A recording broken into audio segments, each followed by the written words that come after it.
तो हमने ये 2D एरे का प्रोग्राम बनाया था, एरर आ रही थी यहाँ पे क्योंकि ये डेमो लिख रखा था, इसको 2D एरे करते ही एरर रिजॉल्व हो गई। तो क्या प्रोग्राम था, क्लास बनाई 2D एरे की, इसमें हमने ये क्या रिप्रेजेंट कर रहा है, pointer to the pointer representing the array. क्यों? क्योंकि एक एरे में 2 डायमेंशनल एरे में रो होती है और हर एक रो के लिए कॉलम होते हैं। तो first we have created a row, हमने क्या करी, रो क्रिएट करी, ठीक है। और ये रो, हर एक रो के लिए हम लोगों ने यहाँ पे क्या करा, कॉलम क्रिएट करा, ठीक है, इस तरह से। देन हम लोगों ने ना इनपुट नाम का एक फंक्शन बनाया है, जिसमें हमने क्या लिया है, दोनों जो वैल्यूज है ए और आई जे की, वो ए ऑफ आई जे की वैल्यू ली है और डिस्प्ले में उसको डिस्प्ले करवा दिया है, ठीक है। यूजर से हमने रो और कॉलम की वैल्यू ली है और ये 2D एरे का क्या बनाया, हमने ऑब्जेक्ट बनाया है, ठीक है, ऑब्जेक्ट बाय कॉलिंग कंस्ट्रक्टर। तो टीडी नाम का ऑब्जेक्ट है और इसने पैरामीटराइज कंस्ट्रक्टर में 2 इंटीजर वैल्यू रो और कॉलम पास करी है। तो जैसे ही ये कॉल होगा, what it will do, it will go to the constructor. कहाँ पे चला जाएगा, कंस्ट्रक्टर के पास चला जाएगा। तो जो रो की वैल्यू होगी वो तो क्या हो गई, एक्स हो गई, और जो कॉलम की वैल्यू है वो क्या है, वाई है। तो जो x की वैल्यू आई वो किसके अंदर गई, r के अंदर, और कॉलम की वैल्यू किसके अंदर गई, c के अंदर। और उसके अकॉर्डिंग लेट से यहाँ पे पास करा 2 और 2। तो सबसे पहले क्या करा, एक a ने 2 रो बना दी, इस तरह से ये रो बन गई और इसका नाम क्या दे दिया, a ऑफ 0, ठीक है, और a ऑफ 1। नाउ अब क्या हुआ कि इन रो के लिए हमको क्या बनाने, कॉलम बनाने। तो हमको पता है अगर हमको रिपीटेटिव इटरेटिव लूप चलाना होता है तो या तो हम वाइल लूप लेते हैं या फोर लूप लेते हैं या डू वाइल लेते हैं। तो हमने फोर लूप लिया, 0 से लेकर कहाँ तक, रो की साइज तक हमको चलाना है, क्या बनाना है, कॉलम क्रिएट करना है, ठीक है। तो हमने क्या करा, a ऑफ 0 के लिए हमने न्यू, न्यू किस लिए यूज होता है, new is a keyword which is use to create a memory, allocate a memory. New operator is used to create row for allocation of memory. Memory को allocate करता है यहाँ पे, ठीक है। तो हमने यहाँ पे न्यू से है ना जो रो कॉलम बनाई वो कितने साइज की बनाई, 2। तो A0 के लिए 2 साइज के कॉलम बन गए, ठीक है। इसका नाम क्या हो गया, A0 0, ठीक है, 0th रो का 0th कॉलम। और इस वाले का नाम क्या हो गया, A01, 0th रो का 1th कॉलम, ठीक है। अगेन लूप एग्जीक्यूट हुआ और किसके लिए बना, ये इसके सेकेंड वाले के लिए, 1th के लिए बना। तो इस तरह से इसने क्या करा, कंस्ट्रक्टर कॉल करके ये फंक्शन बना दिया। नाउ फिर क्या हुआ, फिर ये ना इसने किसको कॉल करा, इनपुट नाम के मेथड को कॉल करा, टीडी। मतलब ये जो है ना एरे बना है, इसमें क्या करो, वैल्यूज को इनपुट करवाओ, है ना, और फिर उसको क्या करो, डिस्प्ले करवा दो। So this is how we are going to create a 2D array, ठीक है। हम लोग इसको एक बार एग्जीक्यूट करवा के देख लेते हैं।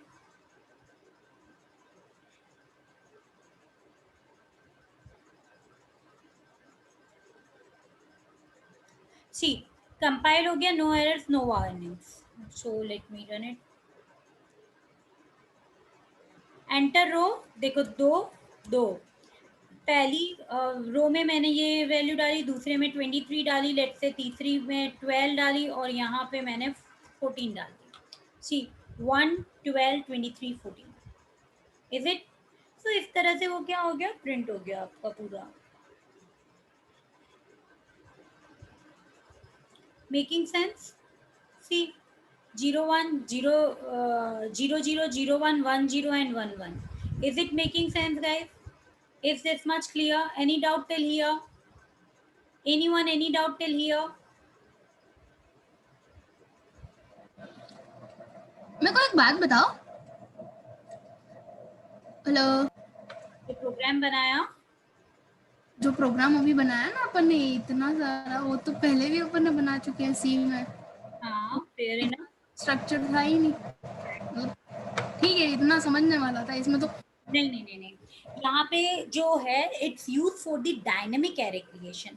अब डायनेमिक एरे क्रिएशन क्या होता है, सपोज कर कि ये जो है ना, ये हर एक रो के लिए मैंने डायनेमिकली है ना कॉलम डिसाइड करे, ठीक है। अब डायनेमिकली कैसे डिसाइड कर सकते हैं, इसमें मैं और डायनेमिसिटी लाती हूँ।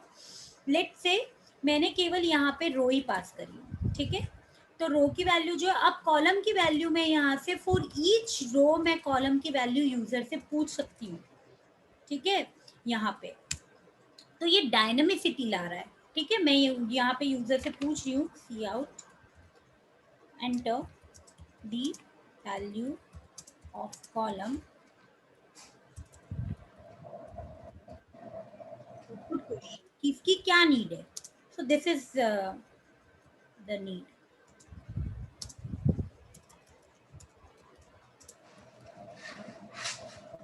ठीक है। और यूजर से हम लोग सीन से सी की साइज ले रहे हैं, डन।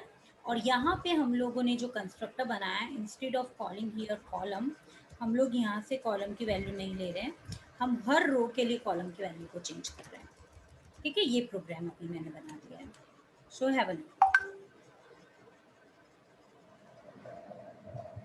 ठीक है। तेरा क्वेश्चन ये था कि हम लोग सी में भी ये चीज कर रहे थे, तो हियर इज द आंसर।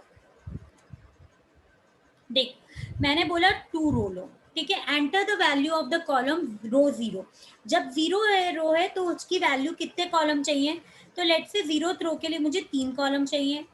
अब जब रो 1 है उसके लिए मुझे 2 कॉलम चाहिए, ठीक है। तो 0 रो के लिए 3 कॉलम, तो देख 0 0 पहला कॉलम, 0 1 दूसरी वैल्यू, ठीक है, 1 0।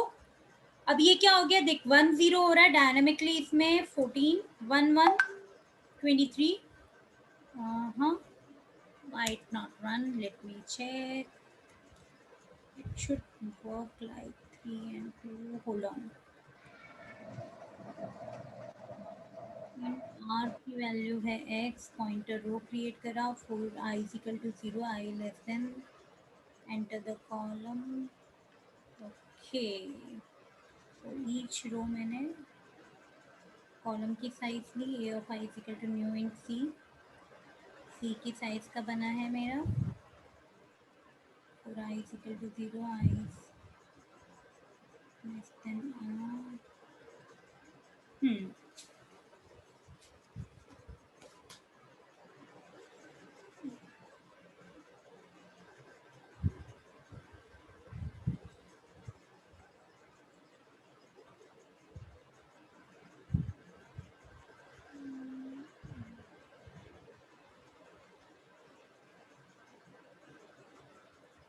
g is equal to 0, g is less than c ना। इसका जो कंसेप्ट फंडा आया ना वो यहाँ पे आया था, एंड बट हियर जो problem with C plus plus की, सी प्लस प्लस के लिए हमको इसमें A of I dot length और वो सब चीज़ें अलाउ नहीं करता, उसके लिए फिर मुझे वेक्टर लेना पड़ेगा। But yes, this is the beauty, वो यहाँ पे यूज आता है डायनेमिकली वैल्यूज को असाइन करने के लिए, डायनेमिकली कॉलम को देने के लिए, ठीक है। तो जब हमको डायनेमिकली कॉलम देने होते हैं तो एट दैट मोमेंट हम लोग इसको यूज करते हैं। मैं इधर सब जो कॉलम्स क्रिएट कर रही हूँ ना, मैं वो रन टाइम के समय क्रिएट कर रही हूँ, तो इससे मेमोरी वेस्टेज जो हो रहा है ना वो थोड़ा कम हो रहा है, सो यहाँ पे इसका जरूरत पड़ी, ठीक है।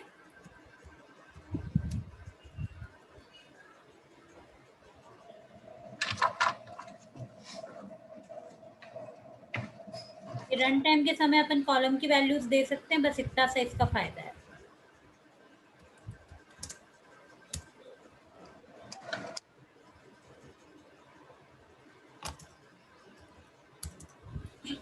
नाउ अपार्ट फ्रॉम दिस जो है वो है डिस्ट्रक्टर्स। डिस्ट्रक्टर्स क्या होते हैं,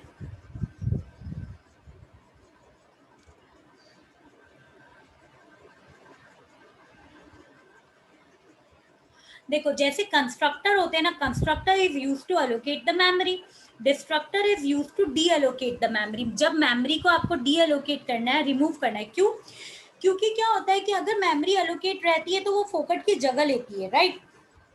हम लोग उतनी जगह को क्या नहीं करना चाहते, वेस्ट नहीं करना चाहते, क्योंकि मेमोरी रन टाइम के समय की जो हमारी मेमोरी होती है, रैम होता है उसका बहुत कम होती है, वो इतनी ज़्यादा नहीं होती that we can waste that.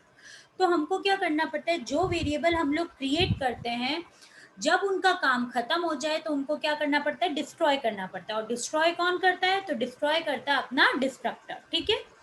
It's name is same as class name, ठीक है, इसका नाम क्लास नेम की तरह ही होता है, जैसे क्लास है डेमो, ठीक है। तो इस क्लास डेमो के अंदर अगर आप डिस्ट्रक्टर बनाओगे तो वो डेमो नाम से ही बनाओगे, पर फर्क इतना रहेगा कि इसके आगे ऐसे टिंडल साइन बना दोगे। तो इस टिंडल साइन का मतलब होता है कि वो क्या है, डिस्ट्रक्टर है, वो आपके प्रोग्राम के वेरिएबल्स को क्या कर रहा है, डिस्ट्रॉय कर रहा है, ठीक है। डिस्ट्रक्टर का कोई रिटर्न टाइप नहीं होता, ठीक है। जब आप न्यू ऑपरेटर यूज करते हो मेमोरी के लिए एलोकेट करने के लिए, तो उस टाइम पे आप डिस्ट्रक्टर यूज नहीं करते हो, उस टाइम पे आप डिलीट ऑपरेटर यूज करते हो, ठीक है। जब कंस्ट्रक्टर यूज होता है तो ही डिस्ट्रक्टर यूज होता है, वरना डिलीट ऑपरेटर यूज होता है मेमोरी को डिलीट करने के लिए, ठीक है। एग्जाम्पल अगर मैं देखा हूँ डिस्ट्रक्टर का, अगर हम बताएं तो लेट्स से, ठीक है। तो डिस्ट्रक्टर बेसिकली क्या होता है, कंस्ट्रक्टर का अपोजिट होता है, जो वैल्यूज को डिस्ट्रॉय करता है, ठीक है। तो लेट्स से हमने एक क्लास बनाई डेमो, ठीक है, और सेव कर देते हैं इसको डिस्ट्रक्टर के नाम से,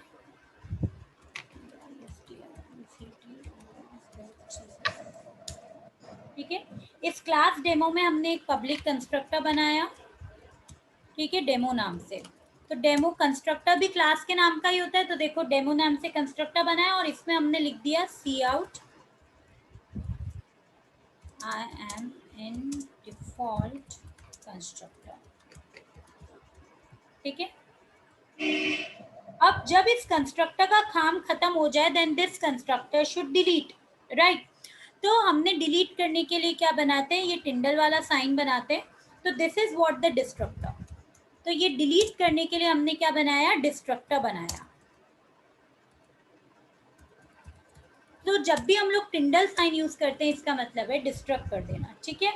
तो हमने यहाँ पे लिख दिया सी आउट डिस्ट्रक्टर कॉल्ड,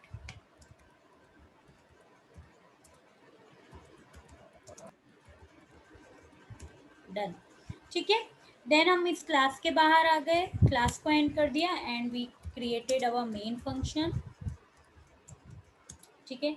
मेन में हमने जो हमारी डेमो क्लास है उसके ऑब्जेक्ट बना रहे हैं हम लोग, D1 D2 D3, तीन ऑब्जेक्ट बना रही हूँ मैं इस डेमो क्लास के, D1 D2 D3, ठीक है। ये तीनों ऑब्जेक्ट क्या हैं, अलग अलग हैं।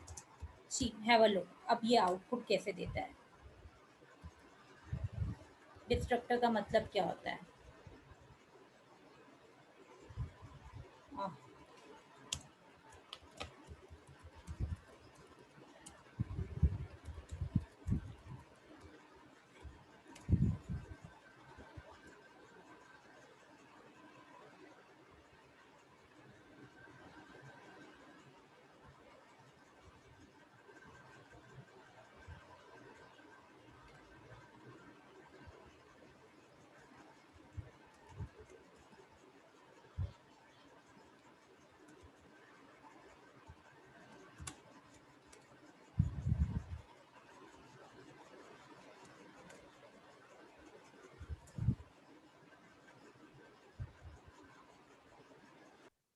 ENDL it means and line, तो उसने क्या करा, देखो तीन ऑब्जेक्ट बनाए थे, देखो इधर we have created the three object D1 D2 D3। तो जब जब ऑब्जेक्ट बनता है, जब जब ये ऑब्जेक्ट बनेगा D1, तो इसने क्या करा, डिफॉल्ट कंस्ट्रक्टर को कॉल करा। फिर D2 बना, D2 ने भी डिफॉल्ट कंस्ट्रक्टर को कॉल करा, और D3 बना, D3 ने भी डिफॉल्ट कंस्ट्रक्टर को कॉल करा। जब डिफॉल्ट कंस्ट्रक्टर कॉल हुआ, उसके अंदर क्या स्टेटमेंट है, आई am in default constructor statement call होगा, देखो आई am in default, I am in default, I am in default, ठीक है।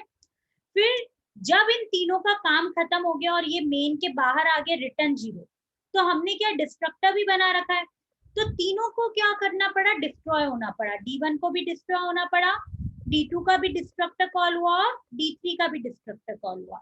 देखो this is the proof, destructor call destructor call destructor call, तो तीनों क्या हो गए, डिस्ट्रॉय हो गए। आया समझ में।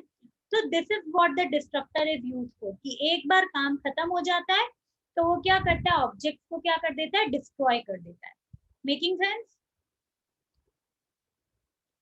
Making sense. Yes ma'am. तो ये काम आपके डिस्ट्रक्टर का होता है। अब जो हम कल पढ़ने वाले हैं ना, वो हम पढ़ेंगे ये ऑपरेटर ओवरलोडिंग पे। मेरा ये कंस्ट्रक्टर डिस्ट्रक्टर कंप्लीट हो गया है। नाउ जो मैं पढ़ाऊंगी वो ऑपरेटर ओवरलोडिंग पढ़ाऊंगी। ऑपरेटर ओवरलोडिंग क्या होता है, जैसे प्लस ऑपरेटर है तो प्लस ऑपरेटर को अपन ओवरलोड कर सकते हैं, ठीक है। ये